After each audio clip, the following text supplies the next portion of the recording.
دوستو یاد رکھنا، تگڑا اور مضبوط جوان پتہ کون ہوتا ہے؟ جس کی نظریں پوری طرح اس کے کنٹرول میں ہوں۔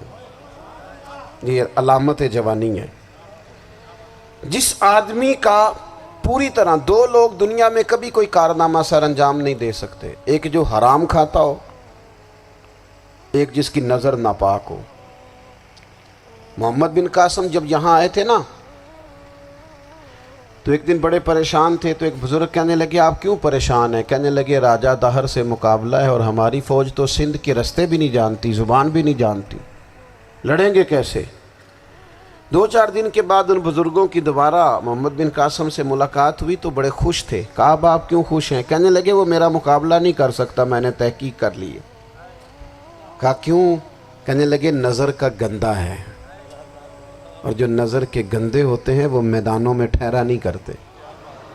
میدان کے لیے نکلنے کے لیے پاک جوانی کی ضرورت ہوتی، تطہیر مزاج ہونا ضروری ہوتا ہے، پاکیزہ افکار اور سچی اور سچی ستھری سوچوں کا ہونا ضروری ہوتا ہے۔ اس لیے فرمایا کہ میرا مقابلہ نہیں کر سکتا۔ حضرت عبداللہ ابن حذافہ کمرے میں تھے، تو وزیر کی بیٹی اندر سجی سنوری پہنچ گئی۔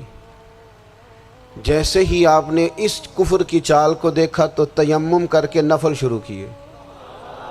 وہ ساری رات بیٹھی رہی، رب کا بندہ ساری رات عبادت کرتا رہا۔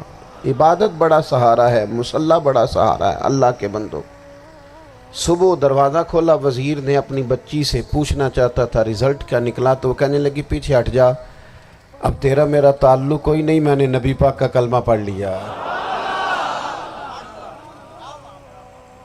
اس نے کہا میں نے بھی زمانہ دیکھا ہے، پر یہ کیا لوگ ہیں، کستوری کے بنے ہوئے، سندل سے دھلے ہوئے، کہ میں ساری رات کمرے میں رہی اور 100 اور 1000 آدمی جس جوان کا مقابلہ نہ کر سکے، اتنا طاقتور جوان کمرے میں رہا اور اس نے نظر اٹھا کے نہ دیکھا۔ او کچا رنگ للاری والا جڑا چڑھدا تے لیندا رہندا ہے، اے عشق تیرے دا رنگ محمد چڑھیا پھر نہیں لیندا۔ میں کہا ایک دفعہ نظر اٹھا کے نہیں دیکھا، کمال ہو گئی۔ اتنے بڑے لوگ، اتنی بڑی سعادت مندی، فیروز بختی، معاملہ فہمی حد ہو گئی۔ اللہ اکبر۔ دوستو بادشاہ جب پوری طرح ہار گیا نا، اس نے کہا مار دو۔ تیل گرم کیا ایک کڑاہی میں، اور جب آپ کو اس میں ڈالنے لگے تو آپ کی آنکھوں میں آنسو آ گئے۔ بادشاہ کا خیال ہوا شاید نرم ہو گئے ہیں، کہنے لگا روئے کیوں؟ فرمانے لگے سوچتا ہوں جان ہی ایک ہے، کتنا مزہ ہے اس کی راہ میں جان دینے کا، کتنی لذت ہے اس کے نام پر مرنے میں، کتنا لطف ہے۔ جے تو چڑھیا اتے دار بھی نہیں، تے جے تو وکیا عشق بازار بھی نہیں، تے ایڈا سستا سودا پیار بھی نہیں، تے ایڈا سستا لبدا یار بھی نہیں۔ کئی جنگل گانے پیندے نہیں، کئی دوزخ لنگنے پیندے نہیں، جے وہ اس ملوں بھی مل جاوے، ایدوں سستا ہور بپار بھی نہیں۔ تے کچھ سمجھ نہ آوے لوکاں نوں وہ کادے نال شہید کرے، ڈٹھی یار دے ہاتھ تلوار بھی نہیں، پر او دا خالی جاندہ وار بھی نہیں۔ کہنے لگے ایک جان ہے نا، تو دل کرتا ہے ہزاروں ہوتی تو ایک ایک کر کے محبوب کے نام پہ قربان کرتا، جب میرے پاس ہے ہی ایک، کروں کیا؟ حضرت عبداللہ ابن حذافہ رضی اللہ تعالیٰ عنہ جب روئے اور بادشاہ نے یہ بات سنی، تو بادشاہ اٹھ کے کھڑا ہو گیا، سارے وزیروں مشیروں کو کہنے لگا تم نے کہا تھا نا بندہ ضائع کرنے والا نہیں، یہ بھی ضائع کرنے والا نہیں۔ کہنے لگا میرا ماتھا چومو، تم جیسے لوگوں کو قتل نہیں کرنا چاہیے، آزاد کرنا چاہیے۔ عزیز اپنی زندگی سے نا یہ بہت زیادہ ہرس، ہوس، طمع، اور یہ کسی بات کی بھی ہو، ہرس صرف پیسوں کی نہیں ہوتی ہے، شہرت کی بھی ہوتی ہے، یہ بیماری انسان کو اقتدار کی بھی ہوتی ہے، تعریف کی بھی بیماری ہوتی ہے، یہ سارے نقص ہوتے ہیں لوگوں کو، اور معاذ اللہ بعض جبوں کبوں کے اندر بھی ہوتے ہیں، وہاں بھی پنپتے ہیں۔ اپنی زندگی جب تک اس سادگی میں نہیں لاؤ گے جو رسول پاک نے عطا فرمائی ہے، جب لوگ آسانیوں میں پوری طرح الجھ گئے تو پھر وہ دور ہوئے اور کفر چڑھ گیا۔ دوسری بات، اللہ کے محبوب صلی اللہ تعالی علیہ وسلم کی محبت ہم سے تقاضا کرتی ہے کہ ہم اس مشن کے لیے کام کریں جس مشن کے لیے رسول پاک نے کام فرمایا ہے۔ ہم سارے کام بڑے مضبوطی سے، سوچ سمجھ کے، تدبر سے، حکمت سے، تقاضوں کو مد نظر رکھتے ہوئے کرتے ہیں سارے کام۔ دین کے کام میں ہمارا مزاج نہیں ہوتا، او ہو جائے گا جی، آپ بسم اللہ پڑھیں جی، شروع کریں جی۔ آپ تقاضوں کو سمجھیں، چیزوں کو دبائیں نہیں، چیزوں پر غور کریں۔ کسی کے ذہن کی سطح پر سوال ابھرتا ہے، اس کا تسلی بخش جواب دیں۔ اپنی زندگی میں دین کے کام کے لیے اپنے آپ کو وقف کریں، اور دین کے کام کے بہت سارے پہلو ہیں۔ ہزاروں لوگوں کو قرآن پاک ٹھیک پڑھنا نہیں آتا، ہزارہا لوگ ہیں جو قرآن مجید کے مطالب سے آگاہ نہیں ہیں، دین کی بنیادی ضروریات سے لوگ نابلد ہیں۔